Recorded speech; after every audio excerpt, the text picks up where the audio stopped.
Meus amados, que a graça de Jesus possa nos conduzir nessa noite a não somente adorá-lo, mas também receber dele a instrução necessária para a nossa vida. As mamães que têm crianças de colo e que precisarem de algum socorro, pode pedir aos diáconos, tem também o berçário ali para que você possa acalmar o seu filhinho se ele ficar um pouco agitado. Todas as vezes que nós ministramos a ceia, quando pela manhã o departamento infantil não funciona, para que as professoras participem também da ceia e as crianças também possam contemplar esse momento na vida da igreja. E à noite, quando fazemos isso à noite, o Ministério Crianças de Primeira também não funciona para que possamos participar do culto em adoração, na ministração da ceia e ensinar os nossos filhos o valor disso. Pedimos desculpas porque no boletim não trouxemos aquela paginazinha para a sua criança escrever o sermão, desenhar o sermão. Isso concentra um pouco mais as crianças, mas independente disso, nós podemos tirar um pouco ou colocar um pouco a atenção dela e instruí-las no culto. Gostaria nessa noite de tratar com vocês sobre a importância do acolhimento no avanço do reino de Deus. E eu queria perguntar a você, a pessoa que está do seu lado, você já percebeu ela hoje? Já olhou para ela, já deu um sorriso, sabe quem é? Sabe qual é o nome da pessoa que está do seu lado? É bom a gente chegar no lugar e saber que é observado, é acolhido. É bom a gente entrar num lugar e não sair com aquela sensação de que eu entrei e saí, ninguém nem me percebeu. Eu me sinto invisível. Então, é muito importante. Hoje vimos pela manhã uma boa e clara exposição de como a igreja, em Atos, a igreja primitiva, a igreja no Novo Testamento, alcançou em pouco mais de 3 décadas o mundo de sua época. O desafio de uma das características que nós vimos hoje pela manhã era o acolhimento. Como isso causava impacto na sociedade que, apesar de perseguir os cristãos, eles ficavam admirados pela maneira com que eles se relacionavam, como eles acolhiam, como eles se importavam com o bem-estar do outro. E era uma igreja, como nós vimos hoje pela manhã, que começou com 3.000 pessoas, depois esse número aumentou para 5.000, e depois Lucas não tinha mais nem como contabilizar isso, só dizia que eram multidões que cresciam. Se multidões de pessoas conseguiam viver se sentindo parte do meio, do corpo, por que nós, pouco mais de 600 pessoas, não conseguiríamos isso? E esse é um desafio. E falo isso porque é muito difícil quando a gente chega no lugar para a gente se encaixar e sentir parte dele.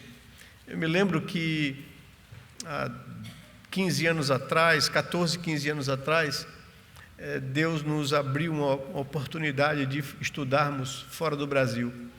E moramos por 3 anos nos Estados Unidos. Eu me lembro que os 2 primeiros anos foram difíceis. Para encontrar uma igreja onde nós nos sentíssemos parte dela. Onde nós pudéssemos com os nossos filhos envolvê-los num ambiente onde eles pudessem desenvolver relacionamentos, onde a gente pudesse servir a Deus com alegria. Não que as igrejas eram ruins, mas era um choque cultural do nosso sangue latino, de relacionamentos, com o sangue anglo-saxão, mais comedido, mais na dele. E isso não era fácil para a gente se sentir à vontade, para a gente se sentir parte. Pregações boas, um culto centrado na palavra de Deus, mas sofríamos na falta de relacionamentos. E como foi posto hoje pela manhã, nós nos preocupamos como pastores da igreja em ter uma igreja que se relaciona, que se conhece, onde as pessoas que se chegam, pela graça de Deus, se sintam acolhidos no nosso meio. Por isso eu gostaria de falar sobre a importância do acolhimento no avanço do reino de Deus. Não por causa necessariamente das pessoas, mas por causa do projeto de Deus e do que Deus quer fazer através da igreja no que diz respeito a essa questão de acolhida, de se sentir parte do corpo de Cristo. Eu gostaria de convidá-los a abrirem a palavra de Deus no livro de Atos dos Apóstolos, no capítulo 9, e concentrarmos a nossa atenção do verso 1 em diante.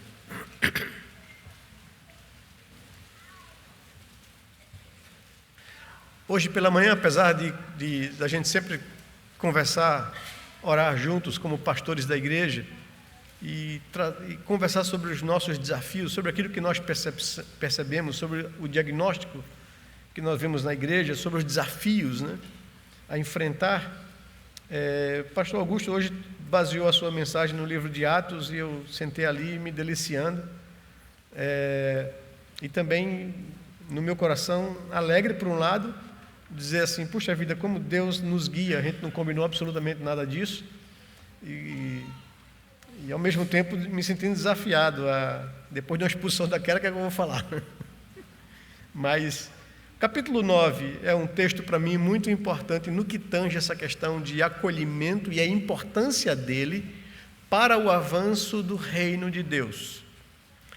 Deixe-me concentrar com vocês nessa situação que é a conversão de Saulo, a sua expectativa de ser recebido em Jerusalém pela igreja e pelos apóstolos, sua rejeição e a intervenção de uma pessoa importantíssima como Barnabé para incluí-lo, para prepará-lo e para ser usado por Deus como instrumento de tornar aquele homem a princípio rejeitado como um instrumento do avanço do reino de Deus. Diz o verso 1 do capítulo 9 de Atos: Saulo, respirando ainda ameaças e morte contra os discípulos do Senhor, dirigiu-se ao sumo sacerdote e lhe pediu cartas para as sinagogas de Damasco, a fim de que, caso achasse alguns que eram do caminho, assim homens como mulheres, os levasse presos para Jerusalém. Seguindo ele estrada fora, ao aproximar-se de Damasco, subitamente, uma luz do céu brilhou ao seu redor, e caindo por terra, ouviu uma voz que lhe dizia: Saulo, Saulo, por que me persegues? Ele perguntou: Quem és tu, Senhor? E a resposta foi: Eu sou Jesus a quem tu persegues. Mas levanta-te e entra na cidade, onde te dirão o que te convém fazer.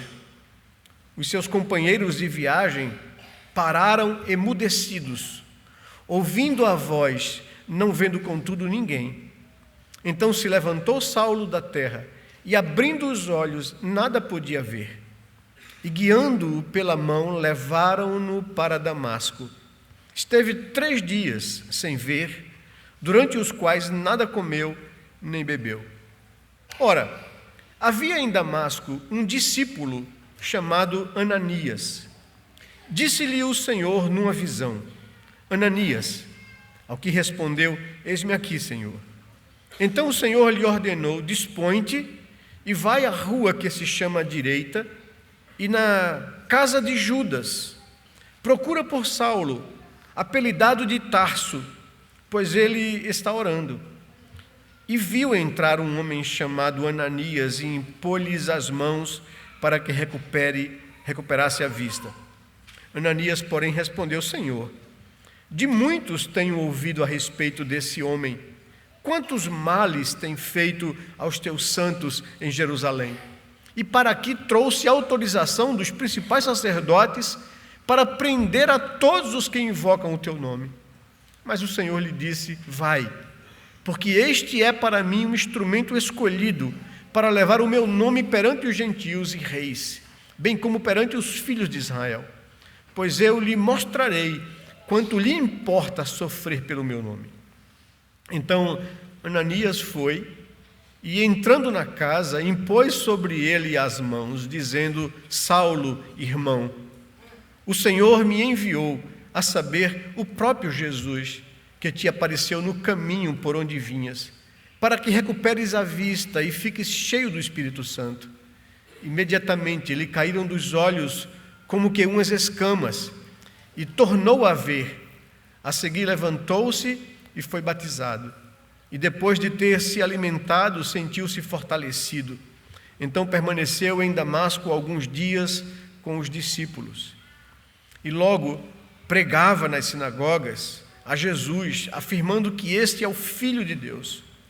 Ora, todos os que ouviam estavam atônitos e diziam: não é este o que exterminava em Jerusalém os que invocavam o nome de Jesus? E para aqui veio precisamente com o fim de os levar amarrados aos principais sacerdotes? Saulo, porém, mais e mais se fortalecia e confundia os judeus que moravam em Damasco, demonstrando que Jesus é o Cristo. Decorridos muitos dias, os judeus deliberaram entre si tirar-lhe a vida. Porém, o plano deles chegou ao conhecimento de Saulo. Dia e noite guardavam também as portas para o matarem. Mas os seus discípulos tomaram-no de noite e, colocando-o num cesto, desceram-no pela muralha. Tendo chegado a Jerusalém, procurou juntar-se com os discípulos. Todos, porém, o temiam, não acreditando que ele fosse discípulo. Mas Barnabé, tomando-o consigo, levou-o aos apóstolos e contou-lhes como ele vira o Senhor no caminho, e que este lhe falara, e como em Damasco pregava ousadamente em nome de Jesus. Estava com eles em Jerusalém, entrando e saindo, pregando ousadamente em nome do Senhor.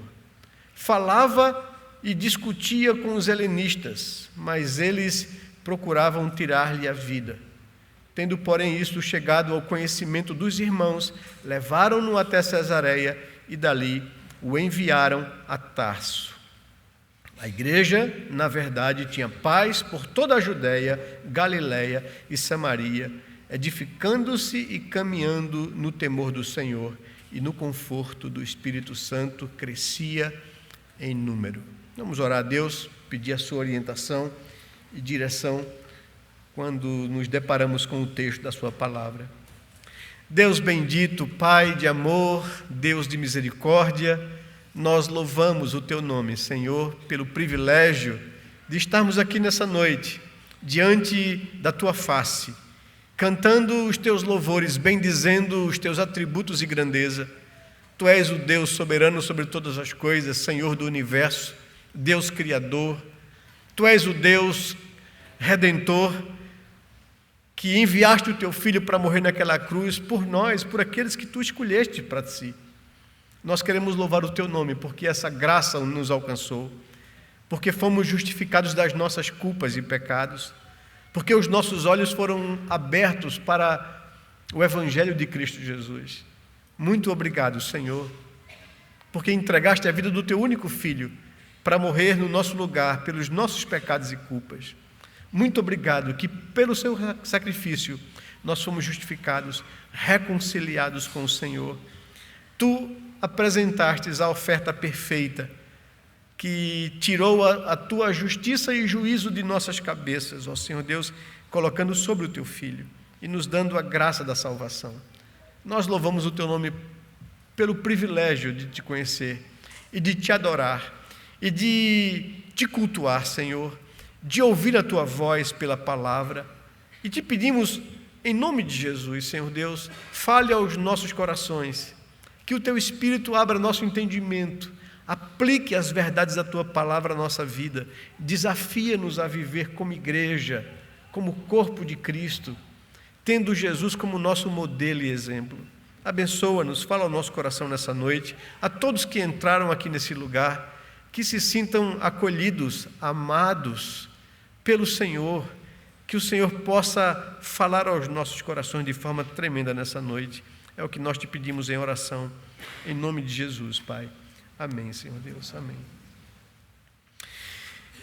Em meio à perseguição que os discípulos sofriam, a surpreendente resposta de Deus às orações dos irmãos se deu através da transformação da vida de um dos maiores perseguidores da igreja naquela época, um jovem de nome Saulo.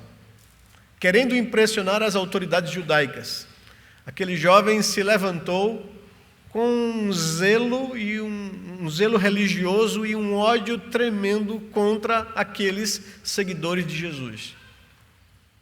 Diz o texto que aquele jovem era um perseguidor voraz.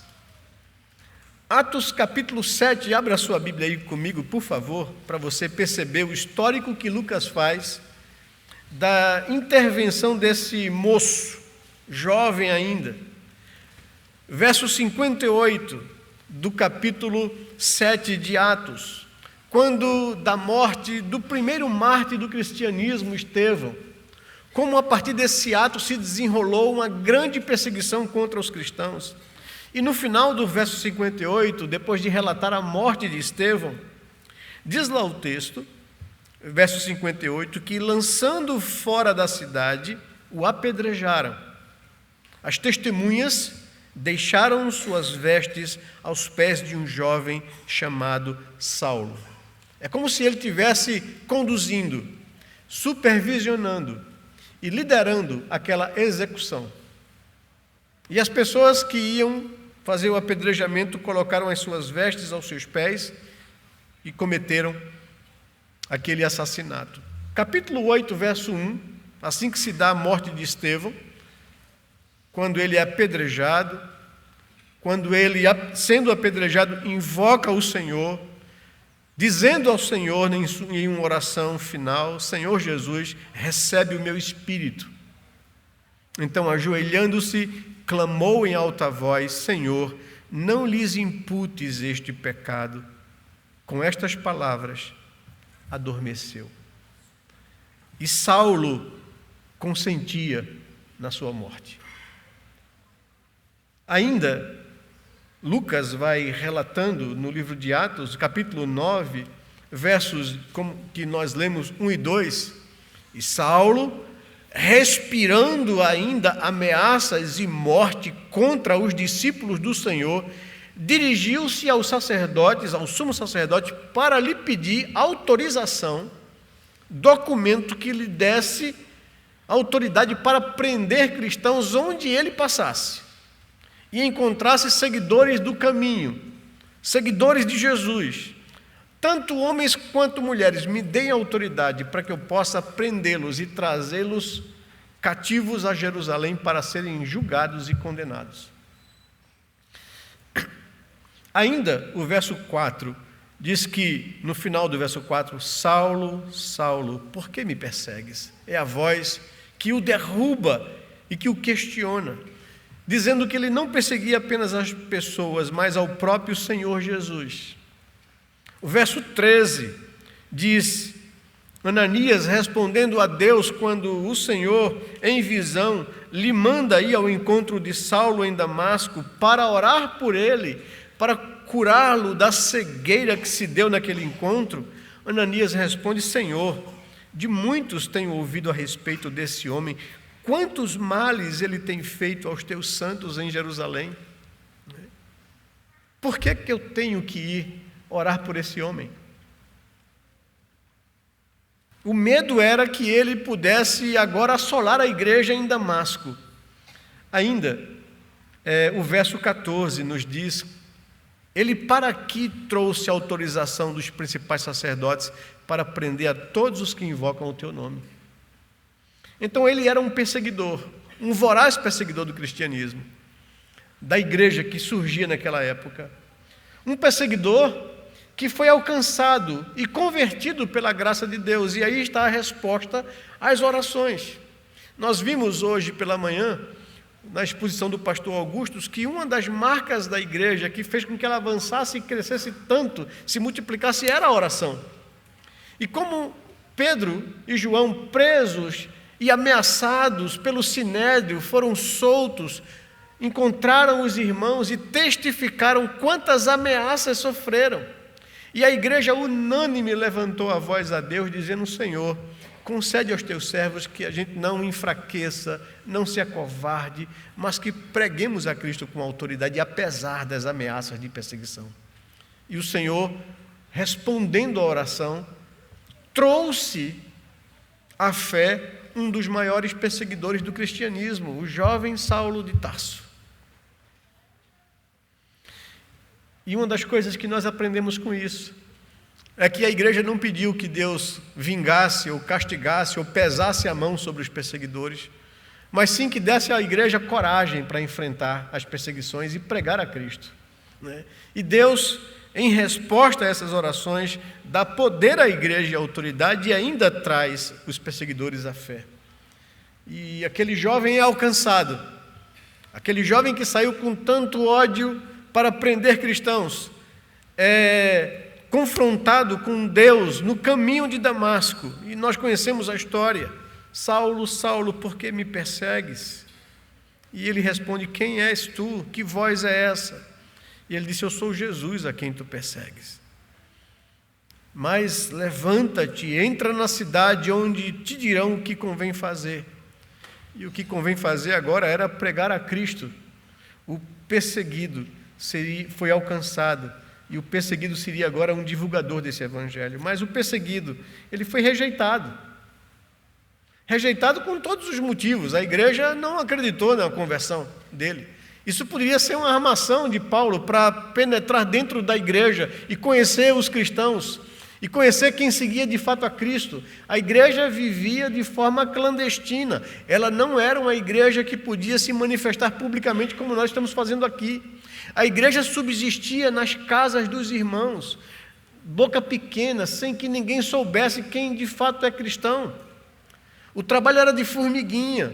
O trabalho era de fazer discípulos nas casas, às escondidas, porque eles não podiam se mostrar publicamente por causa da perseguição que assolava contra a igreja. E de repente esse jovem perseguidor, com ódio conhecido contra o cristianismo e contra os discípulos de Jesus, se diz convertido. Ele pode entrar no nosso meio, identificar as pessoas e levar todo mundo preso e acabar com a igreja.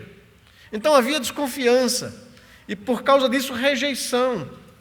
Os versos 26 a 28 diz isso: tendo chegado a Jerusalém após fugir de Damasco, ele procura juntar-se com os discípulos de Jesus. Todos, porém, o temiam. E a ideia aqui por trás é: não acreditavam que ele fosse discípulo, e não acolheram, não receberam. Foi rejeitado. Ninguém recebia aquele jovem Saulo nas suas casas.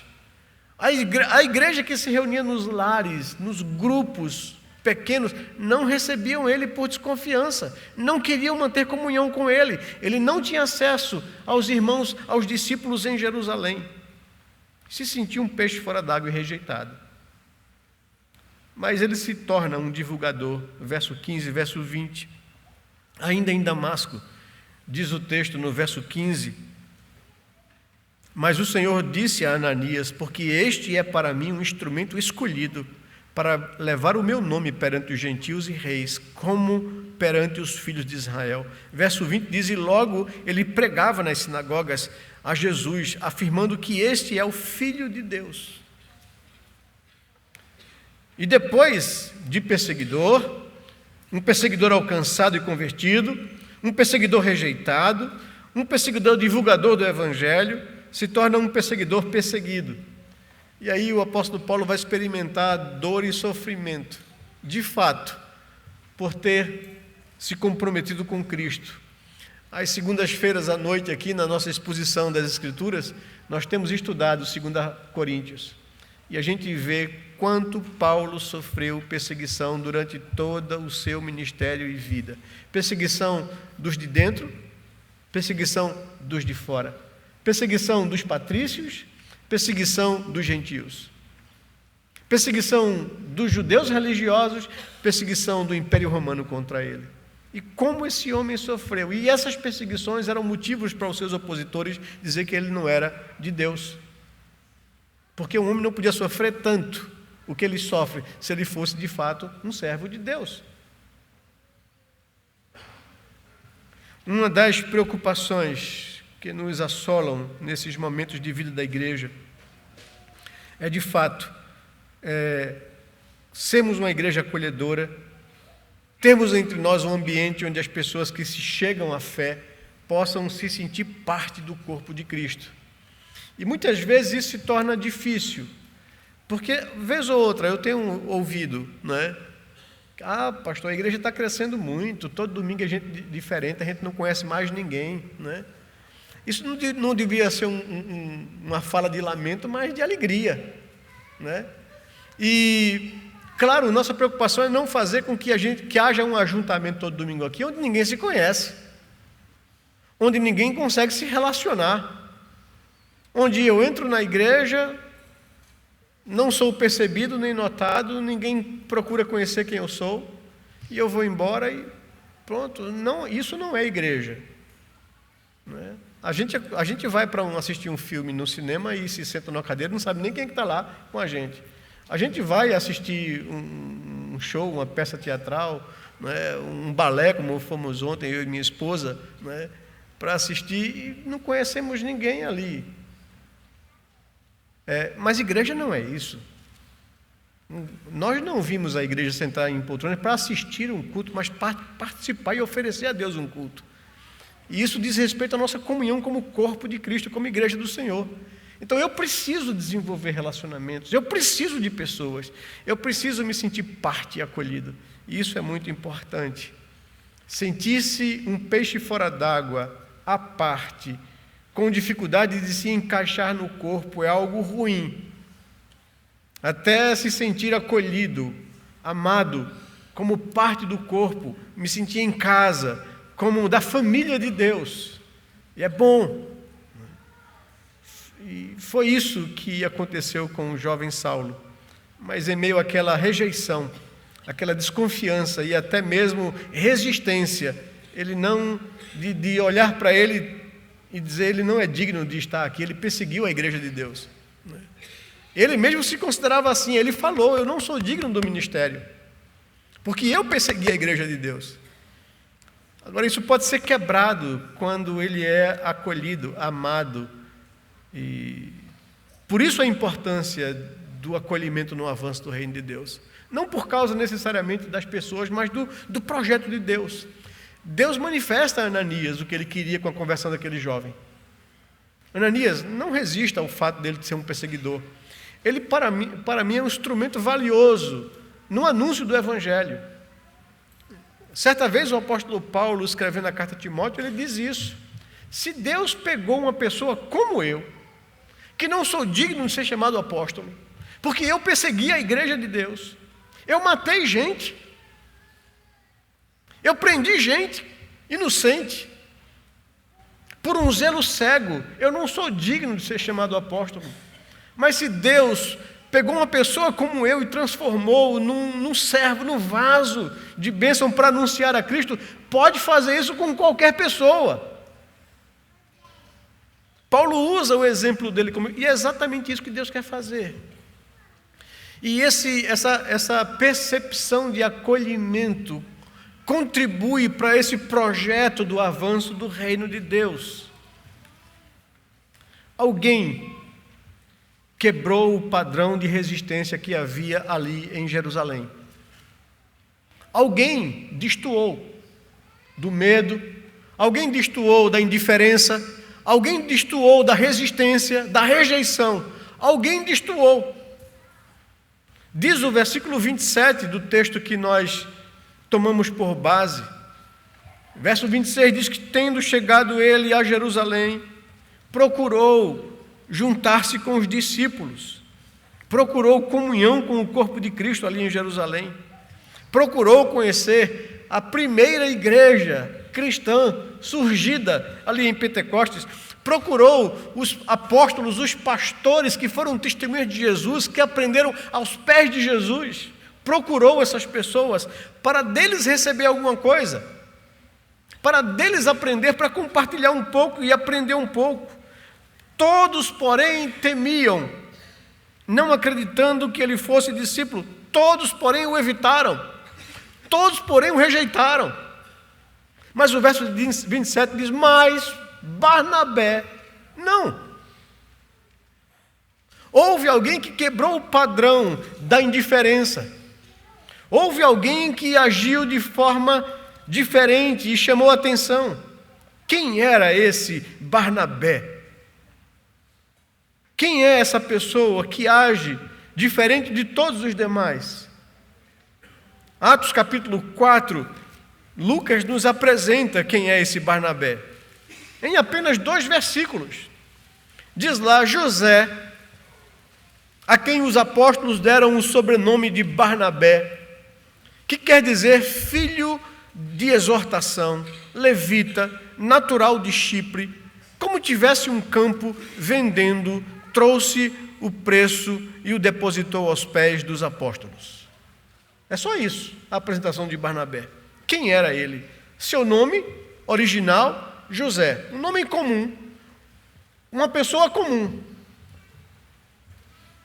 Talvez por isso os discípulos lhe deram esse sobrenome, que significa filho da exortação. Ou seja, um conselheiro. Uma pessoa que tem palavras sábias. Uma pessoa que, quando fala, fala com sabedoria. E aí os discípulos, para distingui-lo, colocaram seu nome de Barnabé, filho do conselho, filho da palavra sábia, filho da exortação. Ele era da tribo de Levi, da linhagem sacerdotal. Ou seja, um levita que se convertera a Cristo, reconhecendo que ele era o Messias de Israel. Isso não era comum. Hoje vimos pela manhã um destaque que Lucas fez lá pelas tantas do crescimento da igreja, que muitíssimos sacerdotes obedeciam à fé. Ele era um judeu da dispersão, ele não era um hebreu nativo. Nós vimos hoje também pela manhã isso, essa diferenciação dos conflitos, das competitividades, das murmurações entre as diferenças dos judeus hebreus, das viúvas dos hebreus com as viúvas dos helenitas, dos judeus da dispersão que moravam fora de Jerusalém. Barnabé era natural de Chipre, uma ilha no Mediterrâneo.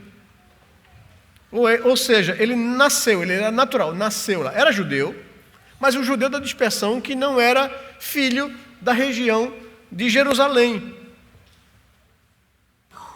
E diz o texto mais que ele era um verdadeiro exemplar do que significa ser um cristão. Porque ele era um levita, isso significa dizer que ele não tinha riquezas, não tinha propriedades. Isso que caracterizava a tribo de Levi. Quando Israel entrou na terra prometida, a terra de Canaã, Deus disse que a tribo de Levi não herdaria terra, não ganharia terra para produzir, para cultivar. Que eles se dedicariam exclusivamente ao templo, ao culto a Deus. Eles seriam responsáveis por manter acesa na mente da nação de Israel o temor a Deus. E eles zelariam pelas coisas espirituais do culto. Por isso, não ganharia terra para se ocupar em criação ou em produção. É por esta razão que as demais tribos de Israel, as outras 11 tribos, deveria trazer a 10ª parte da sua produção para ser consagrada no templo para o sustento dos levitas. Porque eles não herdaram herança. Mas nós não sabemos como Levi, ou Barnabé, um levita, ele tinha um bem, ele tinha um terreno. E diz o versículo 37 que, como tivesse um campo, deve ter herdado de alguém, deve ter ganho de alguém. E talvez aquilo, eu brinco, deveria ser a garantia da aposentadoria dele. Arrendava aquela terra, ganhava um dinheirinho e vivia, já que ele não tinha herança. Mas o que ele faz em meio à igreja que muitas pessoas, como vimos hoje pela manhã, precisavam ser socorridas financeiramente. Ele vendo a necessidade dos irmãos, ele dispõe o seu campo, vende, traz o preço e entrega aos pés dos apóstolos. Uma pessoa acolhedora, sensível, interessada no bem do outro. E é isso que eu digo, nós não podemos vir à igreja, nos reunir aqui, sentar nos nossos bancos e nem olhar para o lado para querer saber quem é a pessoa que está do nosso lado. Quem é essa pessoa? O que é que ele vive? Quais são os seus dilemas? Suas necessidades? Nós somos corpo de Cristo, nós não somos uma associação religiosa. Eu não posso viver a minha vida como se ela se resumisse a mim. Eu fui chamado a fazer parte do corpo de Cristo, da igreja de Deus. E nós somos membros uns dos outros. E eu preciso me importar com o outro. Eu não posso viver a vida da minha perspectiva, olhando somente para o meu umbigo. Barnabé era uma pessoa assim. José, um homem conselheiro, de palavras sábias, de uma linhagem sacerdotal, que renunciou à religião de Israel para entregar-se a Cristo, que não era um hebreu e, consequentemente, deve ter sofrido algum tipo de preconceito por causa disso, e que era um exemplo na igreja e ganhou autoridade, reconhecimento pela vida dele, e não pelo pedigree hebreu dele. E era um cristão que causava impacto nas outras pessoas, estimulava as outras pessoas a serem sensíveis e solidárias. E a gente viu o exemplo hoje também de um casal que usou esse estímulo de forma errada, Ananias e Safira. Então, essa pessoa que quebra o padrão comum, essa pessoa que quebra a indiferença da resistência e do não acolhimento, vai. E Saulo, sendo rejeitado, olhado com desconfiança e não acolhido pelos irmãos, Barnabé age. E Barnabé faz algumas coisas. O que é que ele fez de tão importante para a vida da igreja e para o reino de Deus? Ele acolheu quando todos rejeitavam. Diz o verso 27, olhe para ele. Mas Barnabé, tomando-o consigo, Barnabé percebe a rejeição, percebe a resistência, percebe o constrangimento, a frustração daquele jovem que queria conhecer a igreja, que queria conhecer os irmãos da igreja original, que queria conhecer os apóstolos, e ele é rejeitado, evitado pelas pessoas. Barnabé percebe isso e vai lá e toma Paulo consigo, chega junto dele, o traz para perto de si. Barnabé percebeu essa situação constrangedora e recebe, viu a sua situação.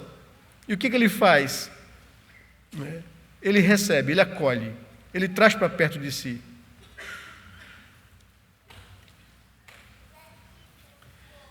Além disso, ele o introduz no corpo. Ele saiu, pegou Paulo, vem cá, o jovem Saulo, pegou o jovem Saulo, acolheu, e saiu juntamente com Paulo, apresentando ele aos discípulos, apresentando ele aos apóstolos. Diz o texto que ele levou aos apóstolos, foi apresentar: eis aqui o jovem Saulo, eu queria que vocês o conhecessem, ele está doido para conhecer vocês, né? Se fosse na época de hoje, né, ele queria tirar uma selfie com Pedro, né?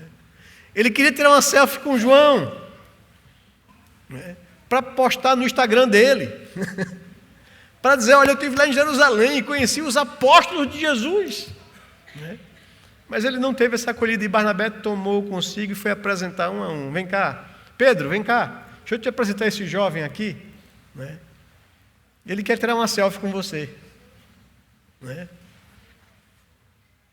E ele fez isso. Não somente isso, ele não somente tomou consigo a Saulo, não somente ele o introduziu e apresentou a cada um dos apóstolos, mas ele testemunhou a seu favor. e contou aos discípulos, contou aos apóstolos a sua história de vida e a sua conversão.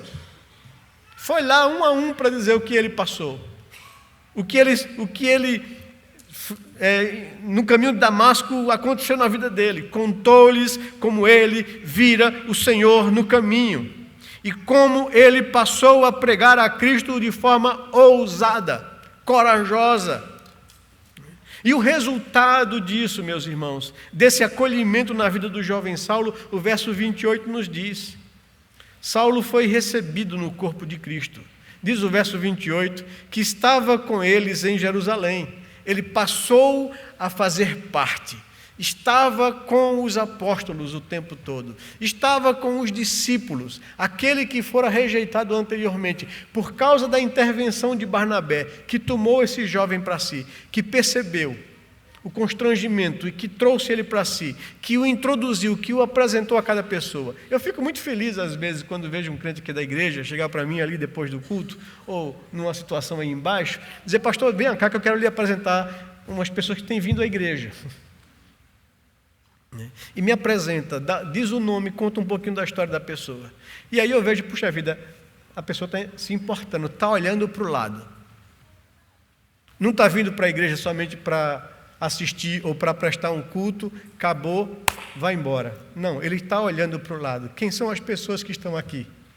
Que eu posso manifestar a acolhida. Que eu posso procurar saber quem é. Que eu posso me oferecer como uma pessoa que ajuda. Foi isso que aconteceu. E como resultado desse acolhimento, Saulo foi recebido no corpo. Estava com eles em Jerusalém. Saulo passou a ter comunhão e livre acesso. Diz o texto que, ainda no verso 28, que entrava e saía. De onde? Das casas, das igrejas que se reuniam nos lares. Ele teve acesso à igreja, coisa que o pessoal não queria por medo. Ele agora estava com as pessoas, com os irmãos em Jerusalém, entrando e saindo nas casas. E para que ele ia nessas casas, conhecer esses pequenos grupos que se reuniam em toda a cidade de Jerusalém, para pregar a Cristo ousadamente? Diz o texto que ele passou a ter comunhão e livre acesso, entrando e saindo nas casas, para pregar ousadamente em nome de Cristo. E ele também, como consequência, diz o verso 29 e 30, foi enviado a defender a fé.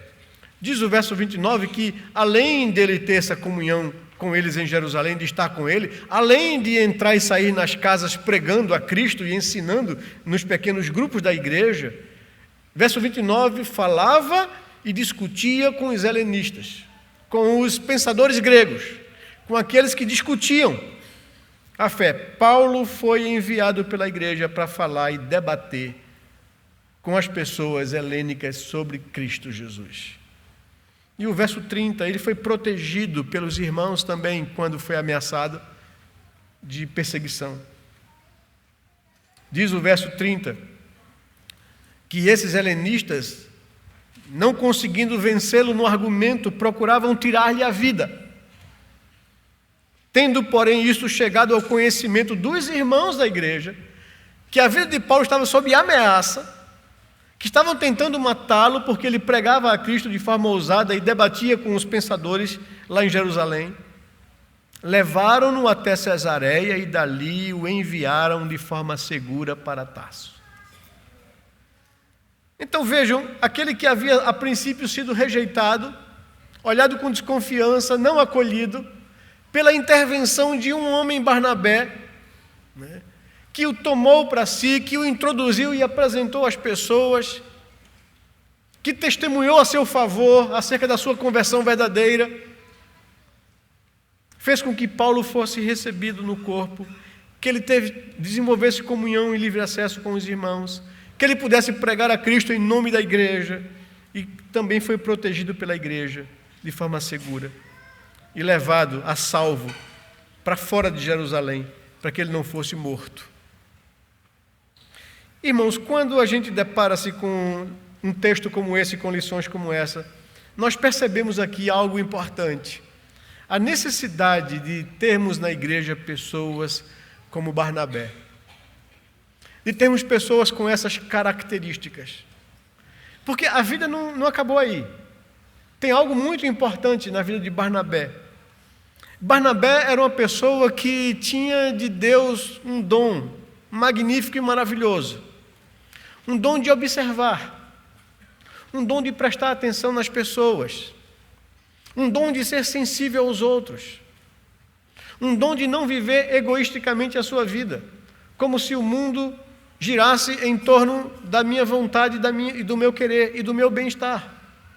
Barnabé vivia se importando com o outro. E por causa disso, como instrumento de Deus, sabia identificar e garimpar pessoas que tinham potencial para a liderança na vida da igreja.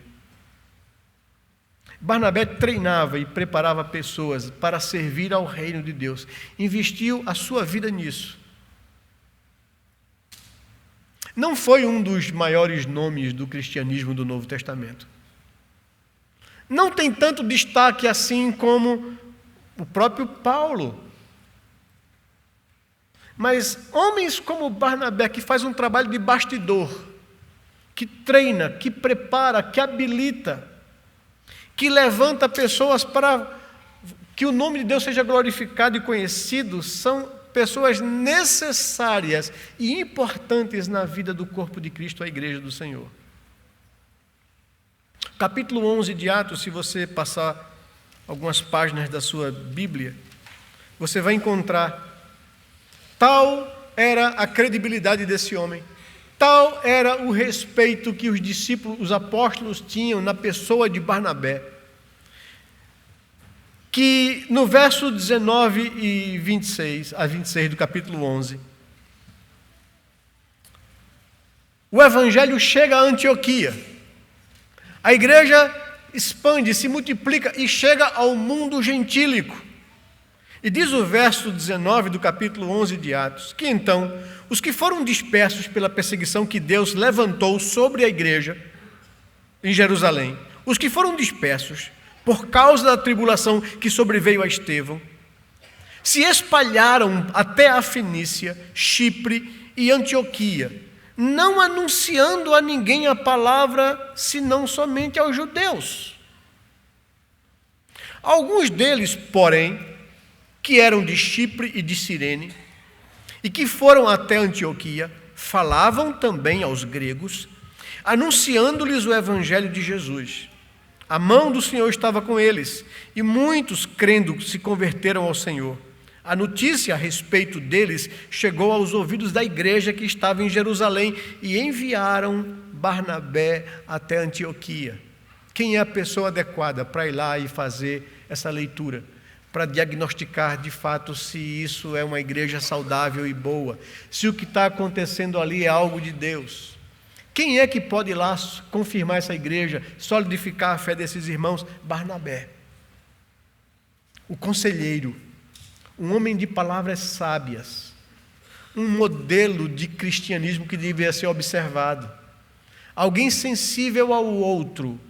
Envia Barnabé, é a pessoa mais adequada a isso, né? Nós temos um cântico, né? Uma música dedicada a ele, né?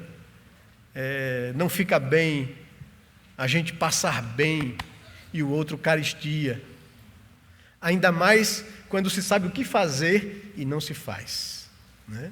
É uma música inspirada no exemplo de uma pessoa como Barnabé, no exemplo de vida, de uma vida como ele.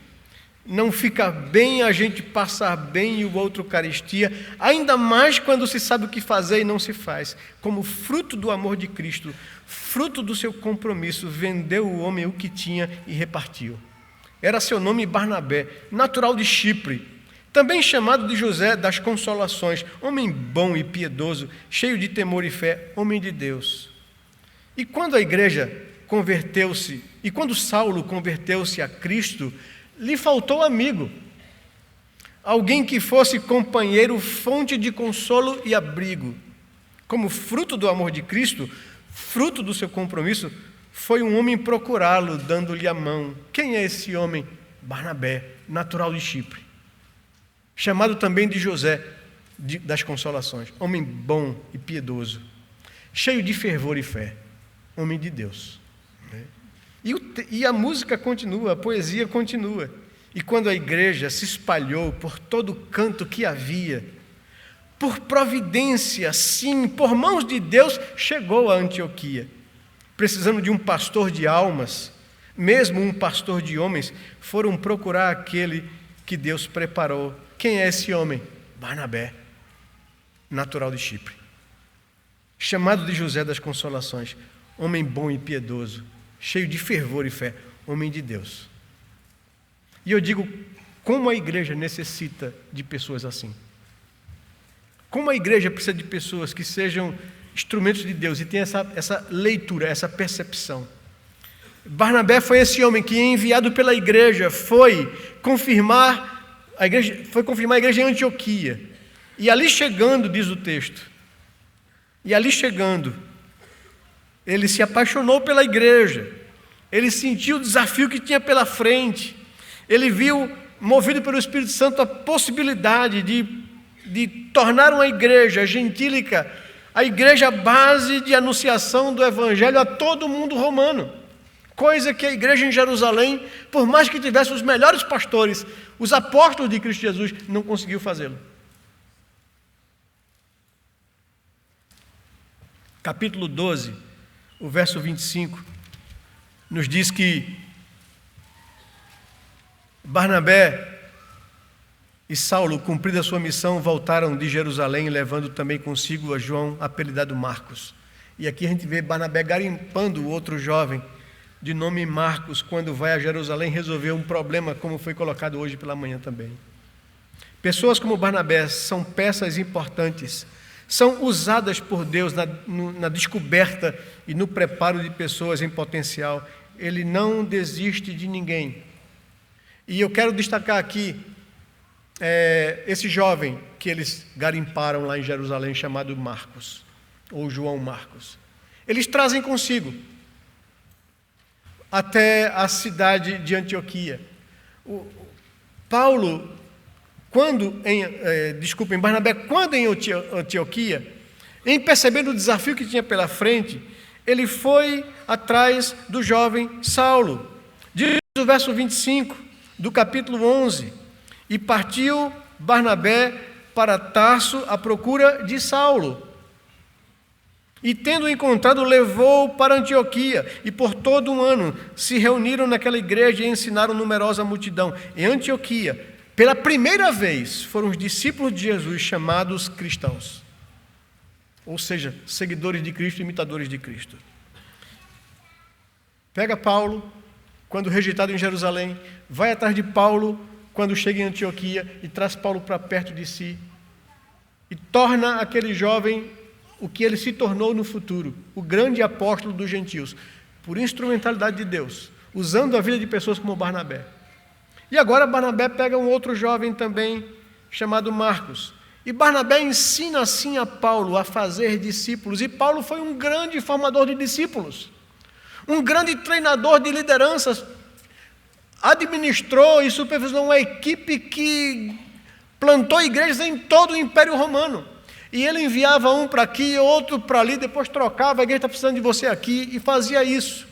Aprendeu com Barnabé isso. Mas também Paulo cometeu alguns fracassos na sua própria vida. Lá em Atos capítulo 13, quando Deus levanta a igreja de Antioquia, pastoreada por Barnabé, para cumprir a missão de evangelizar o mundo, de anunciar o evangelho ao mundo todo, como havia dito aos apóstolos, e não cumprido por eles em Jerusalém. Diz o texto que no momento do treinamento, de preparação de pessoas, a igreja apresentou a Deus 5 nomes de Barnabé, sendo o primeiro pastor principal, até Saulo, o trainee, né? O que estava ali sendo preparado, o auxiliar de Barnabé, e outros nomes importantes na igreja. O Espírito Santo separou a Barnabé e a Saulo para aquela obra. E eles levaram consigo o jovem João Marcos. Eu já preguei sobre isso aqui uma vez com vocês, dizendo que homens de Deus cometem erros. E Barnabé e Saulo cometeram um erro grave ali, com a melhor das intenções em querer levar o jovem Marcos para a missão que Deus havia separado. Só que o Espírito Santo separou a Barnabé e Saulo, não tinha Marcos aí no meio. E a igreja, quando apresentou os nomes para que pudessem orar por eles, não apresentou o nome de Marcos. Ele era jovem, ele era novo, ele era verde, mas eles levaram ele consigo. E no caminho, João Marcos não aguentou o tranco e desistiu, e voltou para trás, voltou para Jerusalém, não teve nem cara de voltar para Antioquia com vergonha, e voltou para a sua cidade natal, eu digo para a barra da saia da sua mãe, né? Envergonhado, fracassado. E Barnabé é uma pessoa muito perceptível e sensível a isso, ele não desiste de ninguém. Quando voltaram da viagem missionária, da primeira viagem que alcançaram toda a região da Galácia, muitas igrejas plantadas, testemunhos e relatórios para a igreja em Antioquia, e depois de algum tempo, 3 anos aproximadamente, Saulo e Barnabé dizem, vamos voltar e confirmar as igrejas da Galácia, ver como é que estão os irmãos e etc. E Barnabé quis levar consigo Marcos. E Paulo disse, de jeito nenhum, vai não. Ele fracassou na primeira missão, ele não pode ir na segunda, ele não é digno disso. O verso 36 do capítulo 15 do livro de Atos, diz lá o texto assim, alguns dias depois disse Paulo a Barnabé, voltemos agora para visitar os irmãos por todas as cidades nas quais anunciamos a palavra do Senhor, para ver como passam. E Barnabé queria levar também a João, chamado Marcos. Mas Paulo não achava justo levarem aquele que se afastara desde a Panfília, não acompanhando no trabalho. Houve entre eles tal desavença, que vieram a separar-se. Então Barnabé, levando consigo a Marcos, navegou para Chipre. Mas Paulo, tendo escolhido a Silas, partiu encomendado pelos irmãos a graça do Senhor. Então nós vemos aqui um racha, uma divisão entre 2 líderes da igreja, Barnabé e Saulo, por causa de João Marcos, de um jovem que fracassou na primeira missão que foi confiada a ele. E o apóstolo Paulo, mesmo sendo o grande apóstolo Paulo, nesse momento da sua vida, imaturo para lidar com isso, sendo duro demais com os outros, não lembrando do que aconteceu com ele quando chegou em Jerusalém e foi rejeitado, por ser um perseguidor do cristianismo, e Barnabé se chegou a ele, e Barnabé o tomou para si, e Barnabé assumiu a responsabilidade de apresentá-lo e de introduzi-lo, e testemunhou a seu favor. E Paulo agora confronta Barnabé, por não achar digno, não achar justo levar um jovem que deu para trás. E Barnabé disse, tá bom, Paulo. Diz o texto que houve grande desavença entre eles. Paulo peitou Barnabé. E Barnabé, tá bom, Paulo, fica tranquilo. Vai, pega alguém e vá para a região da Galácia, que eu pego Marcos e vou para Chipre. Resolvido o problema. A gente não precisa se estressar mais do que já se estressou. E foi. E eu digo que Barnabé lida e a igreja lida com o fracasso de João Marcos, mas lida também com o fracasso de Paulo, de não saber perdoar, de não saber insistir, de ser legalista e desse momento se colocar muito acima dos outros. E Barnabé disse, tá bom, deixa que eu levo o menino, deixa ele comigo.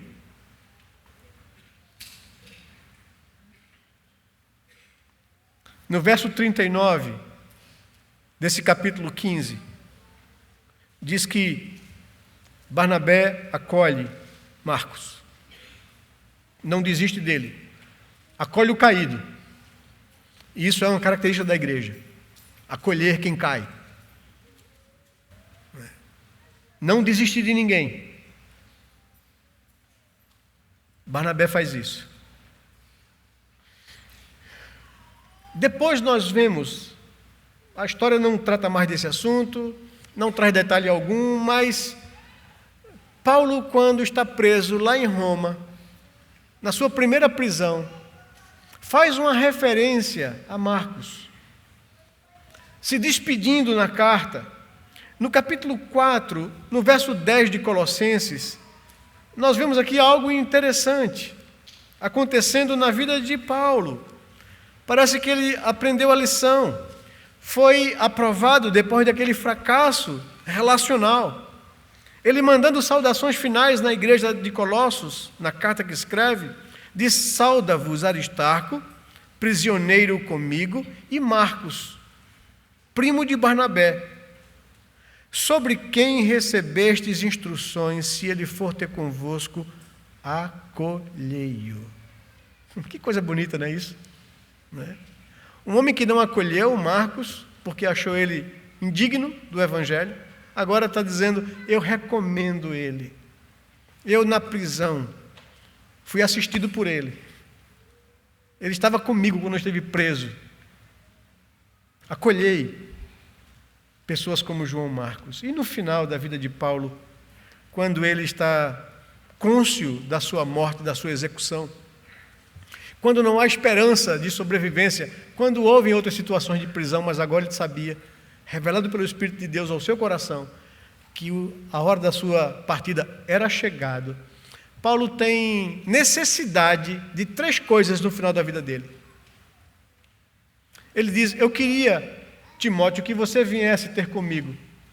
Nesse momento final da minha vida, eu queria ter do meu lado os amigos, os verdadeiros amigos. Eu queria que você trouxesse um pouco de conforto para mim também. Eu esqueci a minha capa lá em Troade.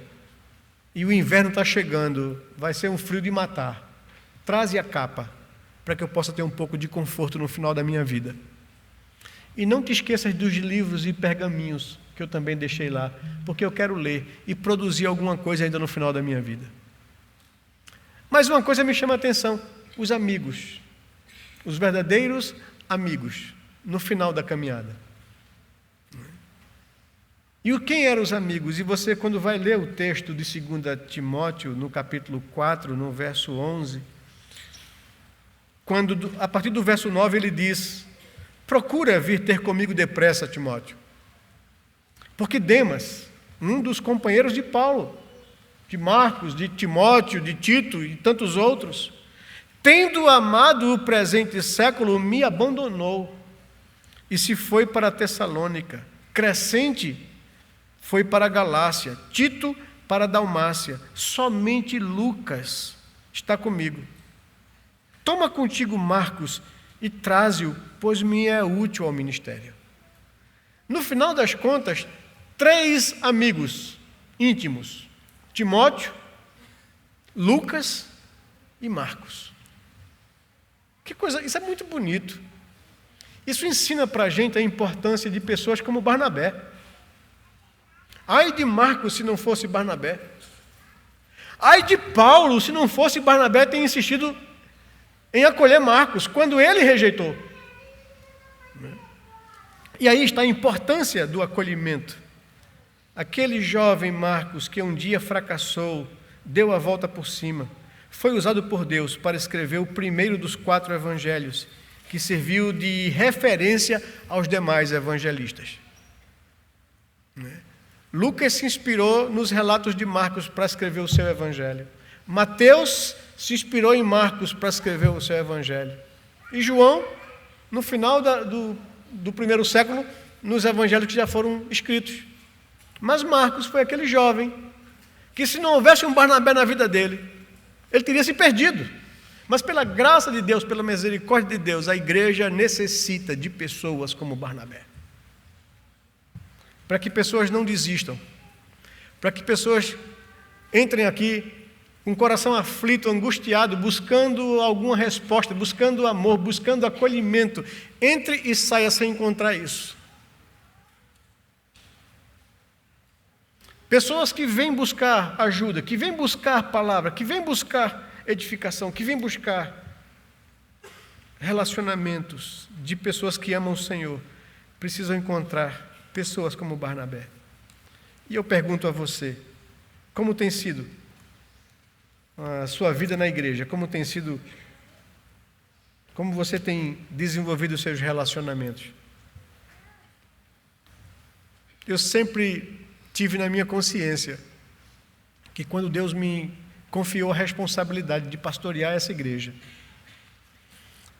que Senhor, eu não quero ser um pastor de manutenção. Eu não quero ser um pastor que mantenha um grupo de 400 pessoas, 300 pessoas ali todo dominguinho, porque a gente foi colocado nesse mundo para fazer discípulos. A gente foi colocado nesse mundo para ajudar a igreja a se tornar saudável. A gente foi colocado nesse mundo para tornar essa igreja madura, relevante, comprometida com o crescimento do reino de Deus. E nós vivemos momentos novos disso. E às vezes, como Augusto falou hoje pela manhã, a gente conversa muito, Augusto, crescer dói, sempre traz dificuldades. Os nossos filhos, quando começaram a sair os dentes, sofriam, e a gente sofria com eles. Ficavam com febre, choramingavam a noite toda. Mas aquilo era necessário, é o crescimento deles, a igreja é a mesma coisa. Crescer traz desconforto, tira a gente da nossa zona de conforto. Mas é necessário isso.